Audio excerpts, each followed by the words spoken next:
Hey there! If this is your first time watching one of my videos, welcome to my channel.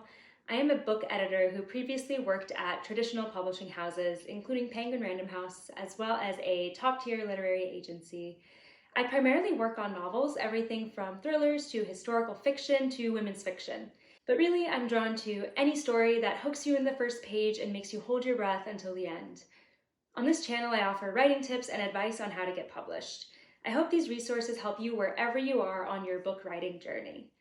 Today's topic is one that's really close to my heart as an editor. I'm going to break down the differences between two types of editorial services you might come across if you're looking for an editor for your book. Hopefully this helps demystify the book editing process and terminology and helps you find a path forward to work productively with your editor. So the two types of editing we're going to talk about today are developmental edits and editorial assessments. You may have heard these terms thrown around if you've considered working with an editor, but what's the difference between them? And how do you decide which service is right for you and your book? Before I get going, I first want to provide a quick disclaimer. Everything I'm going to say about these two editorial services comes solely from my perspective and my approach when I'm working with a client on their book. Other editors may define these services differently or have a different perspective. Just wanted to clarify that before moving forward. So let's start by talking about what these two different services actually have in common. Both developmental editing and editorial assessments fall under the category of structural editing. This is the type of editing that I specialize in. When you picture what book editing looks like, what might come to mind is a bunch of red doodles on the page correcting grammar and spelling mistakes. But comprehensive editing is actually much more than that. While of course sentence level editing is important to catch things like grammar and spelling, at the early stages of your book, it's more important for you to be looking at the bigger picture. That's exactly what structural editing helps you do. It looks at your manuscript from a bird's eye, holistic perspective to determine its strengths and weaknesses. A structural edit, whether that takes the form of an editorial assessment or a developmental edit, is often one of the very first steps you take after completing your book manuscript. The goal of structural editing is to help you build a strong and sturdy structure for the manuscript. You want to make sure that all the scenes that need to be in the story are there, that developments happen in the right order to maintain the reader's interest, and that your characters are realistic and compelling. These are all things that a structural editor will help you refine. They will help you shape the manuscript so that it flows smoothly and ensure that all the puzzle pieces of your story fit together perfectly. As a structure editor myself, here are some of the things that I will pay close attention to when I'm reading a client's manuscript. Plotting, pacing, character development, structure and organization, scenes to cut down or expand, the impact of the ending. Notice how grammar and spelling are not on my list. Fixing each and every language error will certainly be a part of your book editing process, but it doesn't need to be the first thing you fix, and it shouldn't keep you from focusing on bigger picture issues. Copy editing and proofreading are the two editorial services that primarily focus on correcting grammar and spelling errors and editing sentences so that the words make sense and sound beautiful. These edits should, in my opinion, occur later down the line after you've completed structural editing. So now that we understand what structural editing is on a high level and how it differs from copy editing and proofreading, let's talk about the tangible differences between the developmental edit and the editorial assessment. I'm going to start with the assessment. An editorial assessment is a detailed document with feedback on what's working in your current draft and what could be improved. The biggest thing to note is that it does not include any edits to your manuscript itself. Think of it like a super detailed and constructive third-party report on your book draft. The goal of the assessment is to help you locate and address your manuscript's weaknesses. It will not only help you identify these weaknesses, but for me, editorial assessments also always include tactical recommendations on how to revise and strengthen the story. So it really provides a combination of big picture feedback like suggesting that you develop the backstory of one of your characters, as well as more specific recommendations like moving the placement of a certain scene. Here are some of the situations in which you might benefit from an editorial assessment. If you know there are problems in your draft, but you don't know where to start. Often writers will come to me because they've frankly just been staring at their draft for too long and they need a professional eye on their book to help them see things that they can't. It's also a great step to take if you're looking for feedback on the overall plotting and development of your story. As I said, The assessment will largely provide that big picture feedback on the shape and structure of your manuscript. The assessment can also be helpful if you want to understand how your book fits into the broader publishing market. You might want to figure out, for instance, if you should lean more into the romance storyline or the suspense storyline to best appeal to agents and publishers.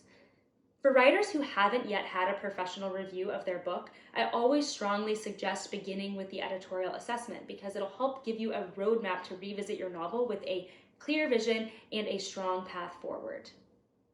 Now, let's talk about developmental editing.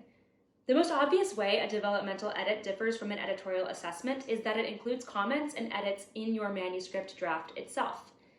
My developmental edits primarily come in the form of comments that I leave via word track changes. For a typical book-length manuscript, I will leave anywhere from 150 to 300 individual comments. The reason my developmental edits focus on comments goes back to my approach to structural editing as a whole. After the developmental edit, there will still typically be significant edits to the manuscript. Perhaps several dozen or even more pages will be removed, or you'll add chapters from another character's point of view. So it just makes sense to start broad and then work your way down to the more sentence-specific editing as the manuscript takes its final form. So, in the developmental edit, what specific aspects of the manuscript am I commenting on? I'll leave questions, notes, and recommendations on each scene. I might call out passages to expand, adjust, omit, or move, or points of confusion, or specific lines of dialogue or narration to tweak. My comments will ultimately focus on overall plot and character development on a page-by-page basis.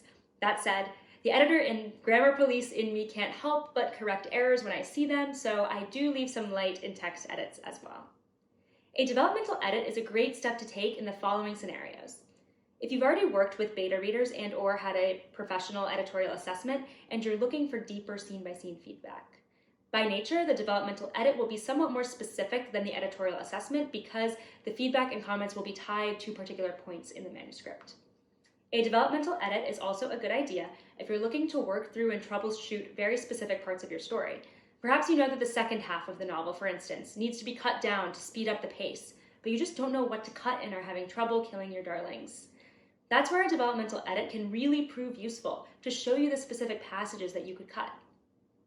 A developmental edit could also just come down to a matter of preference.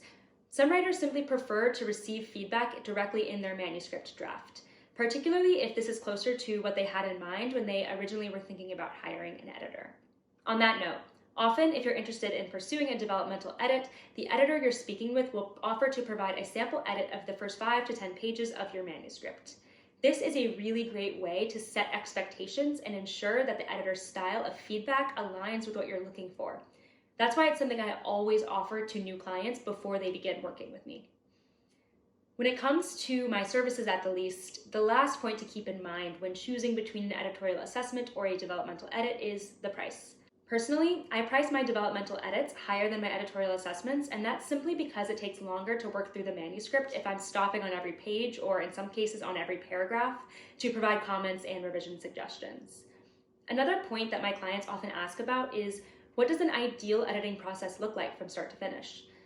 In an ideal situation, a writer would begin with an editorial assessment to get that broad strokes, big picture feedback on their draft.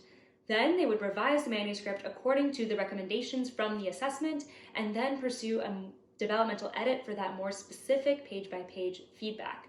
That gives you the opportunity to check if the revisions you made really address the weaknesses that were pointed out in the assessment, or if they were just band-aids haphazardly stuck on without really healing the underlying issue. But going through 2 structural edits just isn't an option for everyone, which is completely understandable. If you're struggling to figure out which editorial service works within your budget, I encourage you to speak candidly with the editor you're considering working with. They will help you choose the option that will suit your needs and give you the most bang for your buck, so to speak.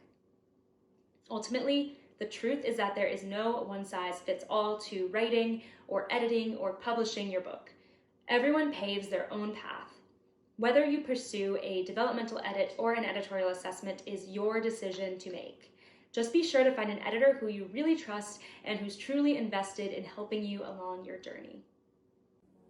If you have any questions at all about the different types of book editing and what might be best for you, don't be afraid to leave me a comment below and I will do my best to respond and give you my perspective.